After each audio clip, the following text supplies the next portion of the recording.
Who else? We've got Mr. Tomlin. We discussed that in chambers. Mr. Tomlin, is this Mr. Tomlin? Yes. All right.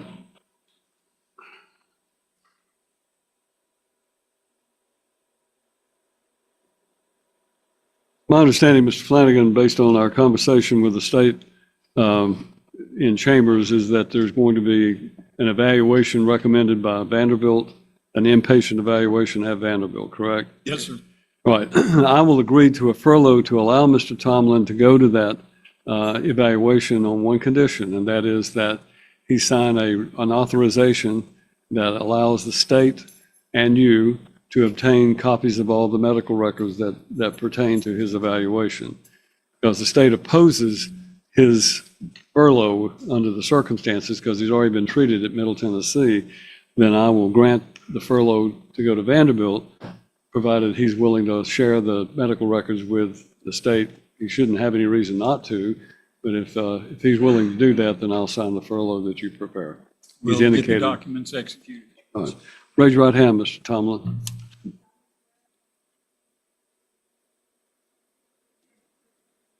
Yes, ma'am. The only question I have for you is that you understand what I'm saying. Is that I will grant you a furlough to go directly from the jail directly to an inpatient treatment at Vanderbilt, but that will be conditioned upon you agreeing to allow the state, the district attorney's office, and your lawyer have access to the medical records that are generated by your stay there. Do you understand that? You agree to that? All right, then those are the terms. Excuse me. That's all, Judge. Thank you. All right.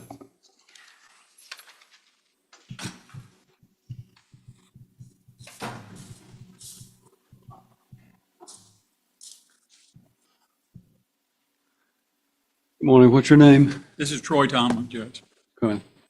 and I represent him through appointment. And Your Honor is familiar with this I case. am. So let me give you where we are. I have, as the court knows, he was inpatient in Murfreesboro in a mental institution for a while. Then he was out. Then he and his wife contacted Vanderbilt. And I have been in touch with Vanderbilt, and I'm not sure Mr. Tomlin understands Vanderbilt's position. He's been declared competent. Vanderbilt is willing to treat him, not to evaluate him. So this is where we may be, Judge. Maybe we should set it for trial.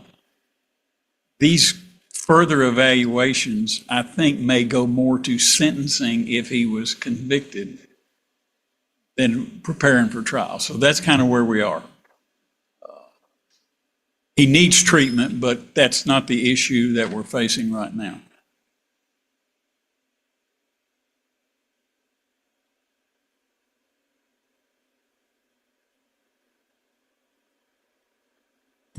Now, Vanderbilt did say if the court ordered them to do an evaluation of competency, they would follow any court order, but I mean, he's been evaluated. I don't know how the court. We need to set it in May for trial. Yes. And whatever treatment that he gets, so be it. General, do you have a suggestion?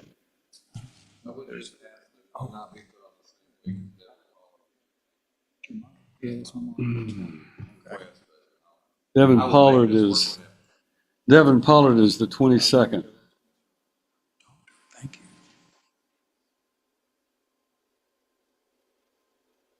you. But I understand the Gregory Hansard case is set for the, General Bryson, is the Hansard case your case? General Silva. For some reason I was told that might go 2 days, I don't know.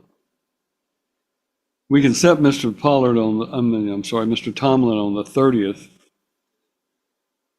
It is a 2-day trial.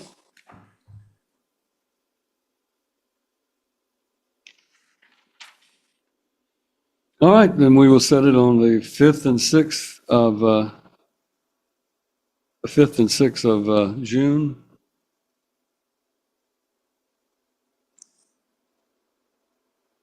Are you available? Well, as everybody in here knows by now, 1 week out of the year, I go to my family vacation. Now, we leave Saturday, so Which Saturday? the 7th. And I guess my family could go without me if I didn't get through in time, which would.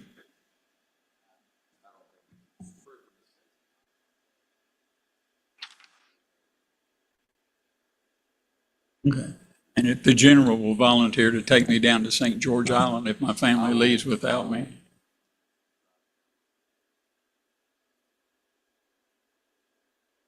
I may need to order you to be his conservator. Well, you If that can is stay the a while case. if you go. You'll have a good time.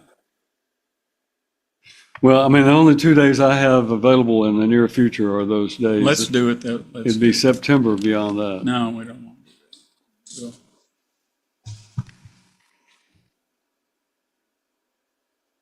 5th and 6th of June, we will show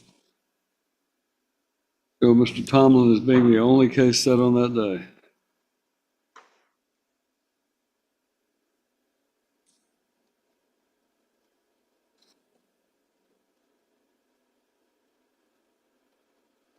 All right, Mr. Tomlin will be remanded to custody until the trial of this case on June the 5th. If he gets treatment from Vanderbilt, then obviously that's up to them. I'm not ordering another evaluation, so. I understand, Judge. All right, thank you.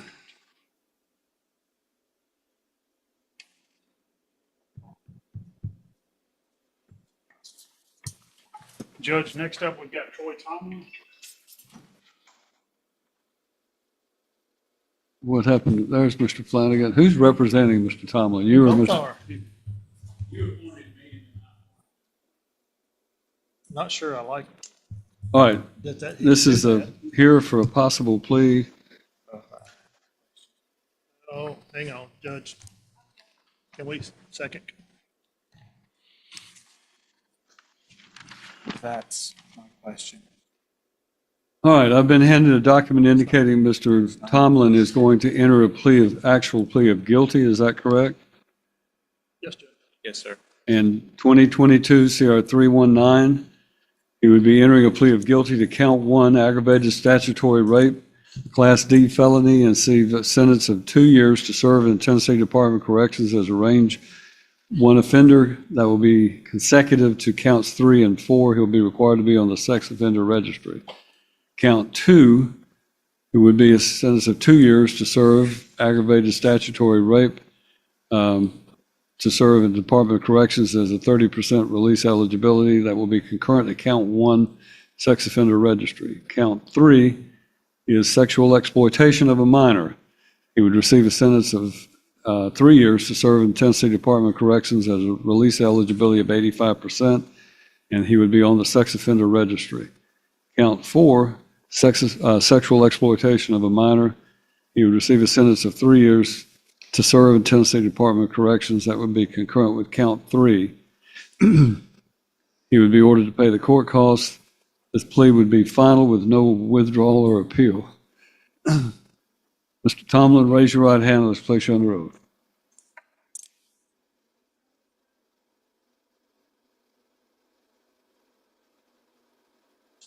Yes, ma'am. State your full name for the record. My name is Troy Allen Tomlin Jr.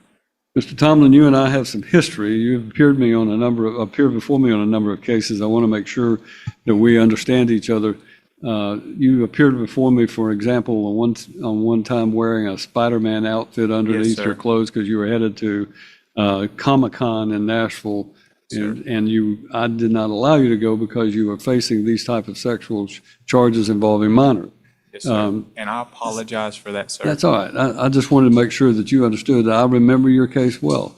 And you entered a plea previously in this case, and then later came back in and wanted to withdraw your plea. You understand that? Yes, sir. You understand that this go-round, you've got not one but two of our finest criminal law attorneys who are representing you, one on either side of you, supporting you, defending you, and giving you advice. And that they've worked out this plea, and this is going to be a final plea. Do you understand Yes, that? sir. You're waiving your right to appeal, and that this court will not consider any motion to withdraw your plea after today. Do you understand that? Yes, sir. Well, I might have to consider it, but I'm not likely to grant it. If you're raising your hand, that's not a good thing. I was just trying to tell you that I'm just tired of losing and I want to do better. All right. Well, this will give you an opportunity to do that. So, do you understand everything you're charged with? Do you understand what the range of punishment is you're facing? Have you and your two lawyers been able to discuss this case fully with you? And y'all discuss what the range of punishment is and any possible defenses you might have? Yes, sir. Well, it's indicated that you want to enter a plea of guilty. Do you understand you have a right to plead not? Did you turn that microphone off? Do you understand that you have a right to plead not guilty and to have a speedy and public trial by jury? Yes, sir. You understand that if you went to trial, you would have the right to have a lawyer and have one appointed if you could not afford your own? Yes, sir. You understand that if you went to trial, you would be presumed to be innocent until such time if ever the state proved your guilt beyond a reasonable doubt to the satisfaction of all 12 jurors, and their verdict would have to be unanimous before you could be convicted of any crime. Yes, sir. You understand that if we went to trial, you and your lawyer could confront and cross-examine every witness the state called to testify, and you could bring in your own witnesses by the use of a subpoena. Yes, sir. You understand that if you went to trial, you'd be presumed to be innocent. You would not have to testify or prove anything, and no inference of guilt would arise because you did not testify in your own trial. Sir. You understand if you went to trial and you were found guilty, you could appeal that conviction and the sentence imposed to appeals and have a lawyer appointed to help you with this appeal. Sir. You understand that you went to trial. By entering this plea, you're waiving your right to a trial and to an appeal, and I will be simply approving what you and your lawyers have agreed upon with the state Yes, as a sir. disposition. You understand that? Yes, sir. You understand everything I've explained to you? Yes, sir. Do you understand this is going to result in there's 4 different felony convictions, and those convictions are going to all be on your record in the future to make more severe the punishment to receive if you're ever again convicted of a crime. Do you understand that? You understand that's going to require you to be on the sex offender registry, and that means that sex offender registry has certain conditions that are going to have to be met that are in addition to regular probation. Do you understand that? Yes, sir. You understand everything I've explained to you? Yes, sir. Do you want to waive your right to a hearing according to trial according to this by entering this plea of guilty according to this agreement? Yes, sir.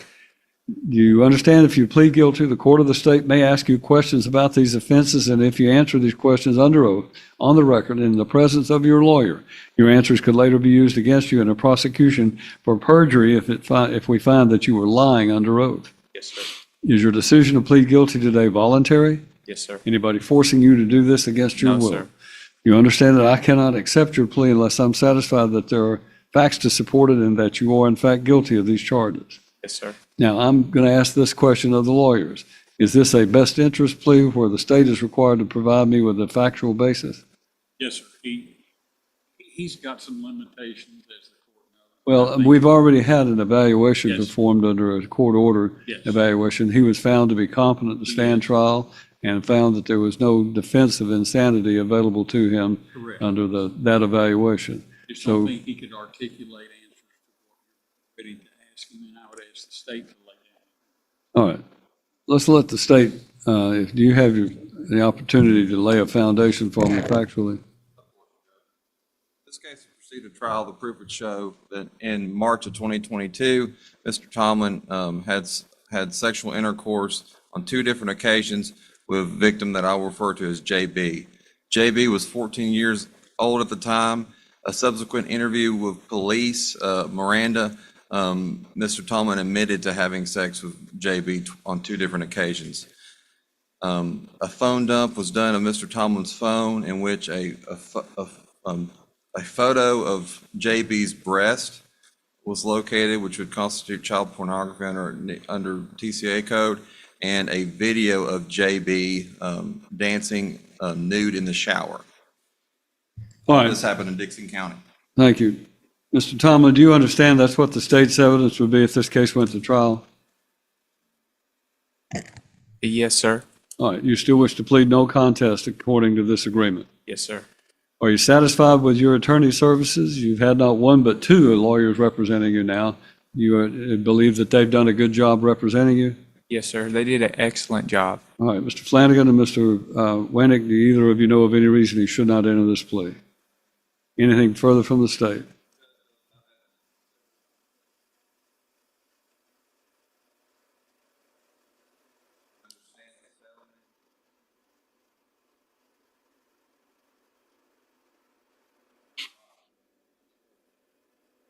So this disposition is at the victim's request? All right, so that the record reflects the victim in this case has requested this disposition of the case. All right, then Troy A. Tomlin in docket number 22 CR 319, upon your plea of guilty to count 1, aggravated statutory rape, I find you guilty, sentence you to 2 years to serve in the Tennessee Department of Corrections as a release as a range 1 offender.